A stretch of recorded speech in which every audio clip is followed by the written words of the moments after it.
तर आज जायचं आहे ओम गार्डनला, कारण आहे लग्न.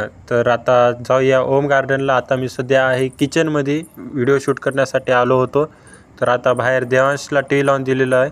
तर चला आता जाऊया. आता पप्पा पण तयार आहेत, मी पण तयार आहोत. देवांश इथं बघू शकता आणि बघू शकता कार्टून बघत आहे. कोणतं कार्टून बघत आहे काय माहीत नाही. त्याच्यानंतर येतो फायनली ओम गार्डनला. तर बघू शकता ओम गार्डनला आल्या आल्या खूप जण आले होते.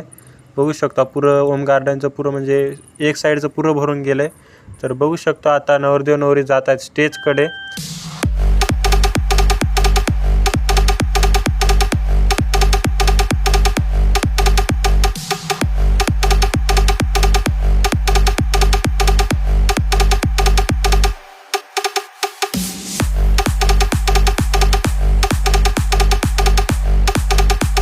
लग्न झाल्याच्या नंतर लगेच आलो महानगरपालिकेला, कारण देवांच्या भावाचं नाव नोंदणी करायची होती. तर ते झाल्याच्यानंतर सोनी सर्व्हिसिंग सेंटरला गेलो, कारण होम थिएटर खराब झालं होतं.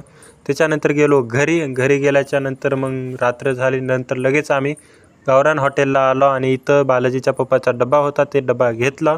तर आता बालाजीच्या पप्पाला डबा देण्यासाठी आम्ही आता जात आहोत त्यांच्या गावामध्ये. त्याचं गावाचं नाव आहे वडेपुरी. तर आता वडेपुरीला ते काय म्हणतात, आता चित्त्या वगैरे वाघ काहीतरी आहे म्हणत आहेत. पण आता आम्ही एवढ्या रात्री जात आहोत भीतीनं.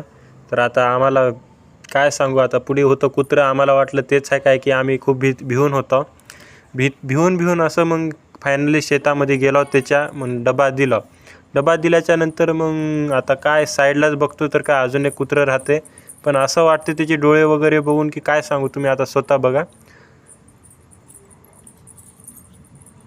तर ते झूम मारल्याच्यानंतर समजलं की ते कुत्रं आहे. त्याच्यानंतर फायनली आम्ही येतो बाहेर आणि लगेच मग मी येतो घरी. तर घरी आल्या शेकोटी करतो आहे. आजचा पण ब्लॉग आवडला असेल तर नक्की लाईक करा, फॉलो करा. भेटूया नंतर.